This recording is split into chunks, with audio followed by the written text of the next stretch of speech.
नमस्कार दोस्तों, स्वागत है आपका YouTube चैनल कंपटीशन बॉस पर। मैं हूं आपका दोस्त नितेश। यहां बात करेंगे टीचर नियोजन या शिक्षक नियोजन के बारे में, जिसमें मेधा सूची को लेकर के और क्वालिफाइड जो स्टूडेंट्स हैं उनको लेकर के काफी बड़ी असमंजस की स्थिति बनी हुई है। काफी सारी डिटेल्स मैं वीडियो में बता चुका, न्यूज पेपर्स में भी आ रहा है, आप उसको देख भी रहे हैं। लेकिन यहाँ इस वीडियो में एक इंपॉर्टेंट चीज है जो मुझे आपसे शेयर करनी है। इसके लिए मुझे कमेंट बॉक्स में आपसे काफी सारा सपोर्ट भी चाहिए। जो सपोर्ट अगर आप करेंगे तो आपको काफी सारा बेनिफिट मिल सकता है, क्योंकि आपकी बात सरकार तक पहुंचाने की पूरी पुरजोर कोशिश की जाएगी। अब इसमें जो खेल हो रहा है, जो झोल हो रहा है, वो इस चीज को लेकर के हो रहा है कि दो तरीके के कैंडिडेट्स को 7वें चरण के नियोजन के लिए पात्र घोषित किया गया है। तो 7वें चरण के नियोजन के लिए मैं बिहार की बात कर रहा हूं। नियोजन शब्द से, नियोजन वर्ड से आप समझ जाइए, बिहार में शिक्षक बहाली होनी है और जो कुल पद हैं, खाली कुल पद हैं जो माध्यमिक और उच्च माध्यमिक दोनों का मिला देते हैं, तो 37,447 पद हैं। और अब इसकी एस्टेट की ओर से एक मेधा सूची जारी की गई है, कल ही जो जारी की गई है उसके बारे में बता रहा हूं। तो 80,402 कैंडिडेट्स हैं जिनको सफल घोषित किया है। अब इस सफल घोषित में खेल क्या हुआ है? एक्चुअल में दो तरीके के स्टूडेंट्स को, दो तरीके के एस्टेट पास भाई बहनों को इसमें मेधा सूची में, या फिर यूं मानिए कि इस एस्टेट के बाद, एग्जाम के बाद जो नियोजन होगा उसके लिए पात्र या एलिजिबल घोषित किया है। पहले वो लोग जो केवल क्वालिफाइड है, यानी जिन्होंने एस्टेट पास किया है और मेरिट लिस्ट में नहीं है। तो मेरिट लिस्ट में कौन होंगे? जो ये जो कुल पद है यहाँ 37,447, इसके नीचे नीचे जिसकी मेरिट आ रही है। अब कैटेगरी वाइज मेरिट भी उसी हिसाब से आपको देखनी पड़ेगी। तो इस पदों की संख्या के नीचे नीचे जो लोग आ रहे हैं जिनका अंक इसके नीचे नीचे है, तो वो तो हो गए पात्र, यानी कि क्वालिफाइड प्लस मेरिट में जो शामिल हैं। और क्वालिफाइड वो लोग होंगे केवल जो केवल इसके उस अंक की सीमा को पार करेंगे जिस अंक की सीमा के अनुसार यहां पास या फेल या घोषित किया जाता है। ठीक है, जैसे कि कहीं 60% है, कहीं 55% है, इस तरीके से। तो वो हो गए केवल क्वालिफाइड। तो वो क्वालिफाइड तो है लेकिन नॉट इन मेरिट, यानी कि मेरिट लिस्ट में शामिल नहीं है। अब सरकार क्या कह रही है, शिक्षा मंत्री क्या कह रहे हैं? जो पहले बात उन्होंने कही थी वो ये कही थी कि जो भी क्वालिफाई होंगे वो सभी इसमें पात्र होंगे। ठीक है, तो ऐसा कहीं भी नहीं होता, क्योंकि मंत्रियों के बयान पर आपको नहीं जाना है। उसकी अगर हम बात पकड़ के बैठेंगे तो मामला गड़बड़ हो जाएगा, क्योंकि ये केवल एक इस तरह की बयानबाजी होती है। मंत्रियों की जबानें कितनी बार फिसली हमने देखा है, नेताओं की जबान कितनी बार फिसलती हम देखते हैं, जिनकी कोई वैल्यू होती ही नहीं है। तो उस पर आपको नहीं जाना है। तो एक बात ये ध्यान रखना है कि कुल मिला के जस्ट देखें तो कंपटीशन कितना ज्यादा टफ नहीं है। केवल और केवल एक सीट पे 2 के करीब उम्मीदवार हैं।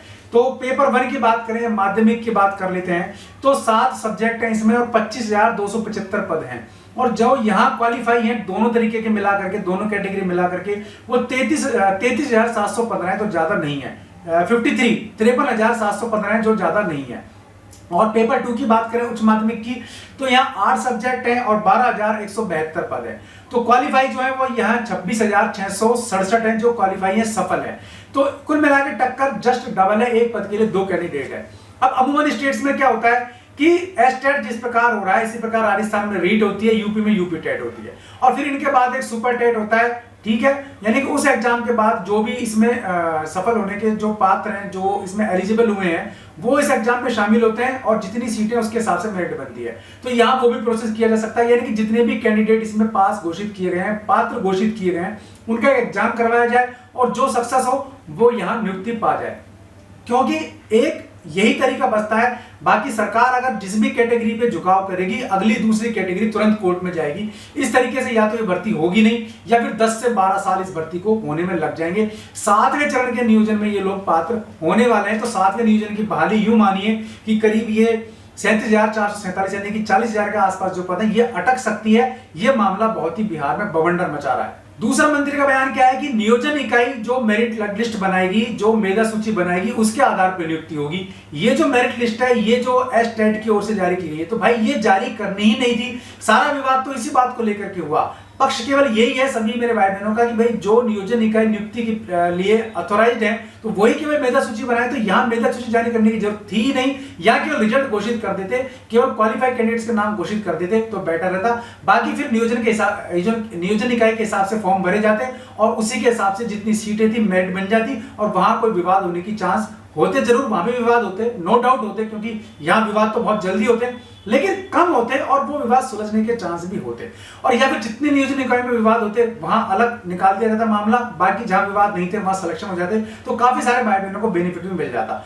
अब कमेंट बॉक्स में आपका सपोर्ट मुझे जो चाहिए वो ये चाहिए कि आप कमेंट बॉक्स में बताइए कि क्या सही है क्या गलत है। क्या सरकार को वास्तव में एक जो भी पात्र कैंडिडेट हैं दोनों वाले क्वालिफाइड और जो मेरिट में क्वालिफाइड और जो मेरिट में नहीं है, इन दोनों को मिलाकर के ये पात्र हो गए और इनका एग्जाम करवा दिया जाए 37,447 पदों के लिए, या फिर नियोजन इकाई वार जो मेरिट आ रही है वो तो क्रम चलेगा ही, वहां देखा जाए। तो कुल मिला के अभी कुछ भी कहना सुनना संभव नहीं है। मामला इतना उलझा हुआ है बिहार में जिसके बारे में कोई दो राय नहीं है। तो आप कमेंट बता सकते हैं क्या सही है क्या गलत है, क्या होना चाहिए, ये भी आपको राय रखनी चाहिए, क्योंकि इसी के थ्रू सरकार के पास ये मैसेज पहुंचेगा और सरकार भी सर्वे जब करवाती है इसी तरीके के बयान वो लेती है, इसी तरीके की चीजें वो जो है पब्लिक में से लेने के बाद सर्वे करवाने के बाद कोई डिसीजन लेती है। तो यहां भी आप मैक्सिमम कमेंट्स में ये चीज बता सकते हैं। वीडियो पसंद आया तो लाइक और शेयर जरूर करना, चैनल पसंद आया सब्सक्राइब कर लेना, बेल आइकन दबा देंगे आप तो वीडियोस के नोटिफिकेशन आपको मिलते रहेंगे। आज के लिए इस वीडियो में इतना ही, ऐसे किसी यूजफुल वीडियो में फिर मिलूंगा, तब तक के लिए नमस्कार।